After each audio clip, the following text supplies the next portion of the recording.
why would a woman want to fuck you? Like, really? Don't be the king amongst your loser friends. Rather be the loser amongst kings. Want to get good with women, yet they're not good with guys yet. Like, they don't even have any friends. That's, again, brilliant. I'm blown away by the quality of the people on this panel.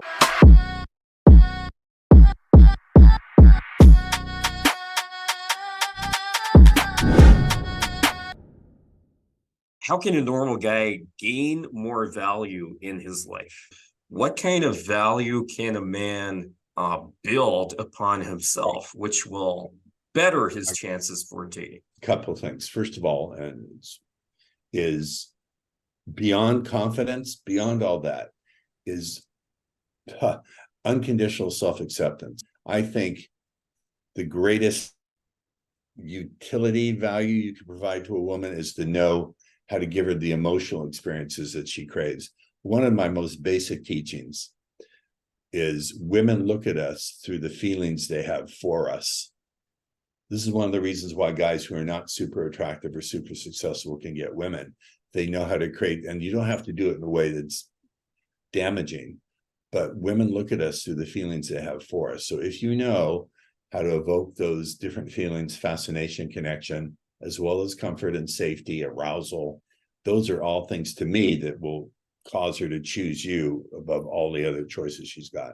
I love this panel already, like a great choice of guys' eyes, as Ross said, and I agree with all of you guys previously, what you said, and I think as well, like value, like it's very vague, but what I would suggest is pursuing meaningful goals in life, you know, and by that I don't mean to be like, I don't know, #1 World of Warcraft player in a bit between your walls, or hanging around with your loser friends. Most guys don't even have friends. That's the problem.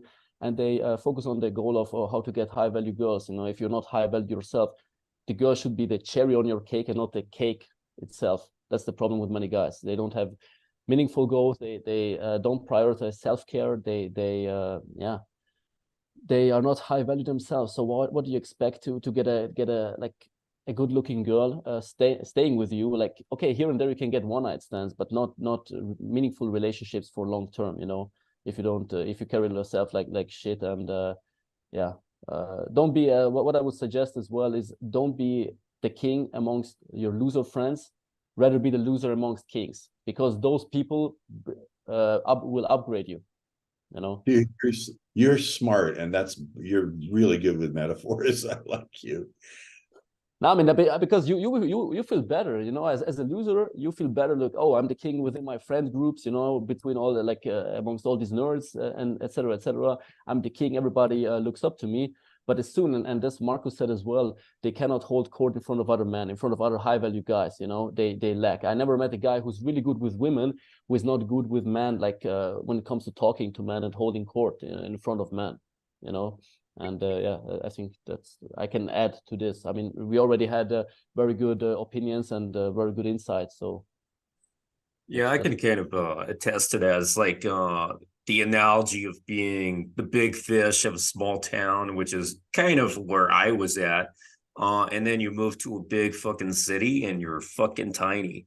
So having a group of friends and being the dominant one, and like if you peak in high school and then what, your life fucking sucks after that, if that's the case. And whereas if you are surrounding yourself with losers and you're the king of the fucking losers, like you were saying, so that's not as appealing as being on your own journey with different trajectory where you're actually climbing up in the ranks. When they say, you know, how do I become more value? That's my first, what do you think value is?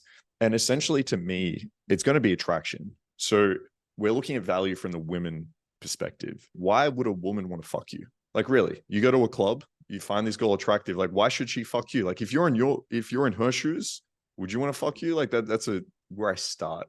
So I get them to write down why would this girl fuck you? Essentially, that's your value where you're at.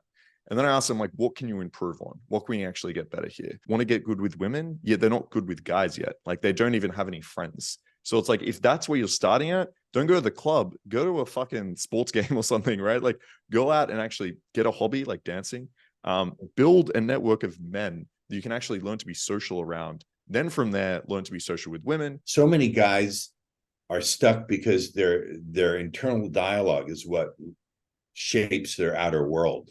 Rather than go out and experiment and try out new things with women, they're thinking about it. If they only have the right combination of words in their head, they're using their internal dialogue to be the architect of their relations with women and with the world in general. And that's such a huge trap. The best way that you can improve your life in general is by learning how to communicate, just fundamentally, right? With men, in your job, with women, just learning how to communicate, because once you learn how to communicate, you will understand what that other person finds valuable. And then at that point, you can make that bridge to connect with that person. That's, again, brilliant. I'm blown away by the quality of the people on this panel. So thank you for that. Actually, speaking to that point of learning to have conversations, I'm not even going to plug myself here, because there's a book called Captivate, actually written by my niece, Vanessa Van Edwards. If you want to grab a book that'll teach you those skills,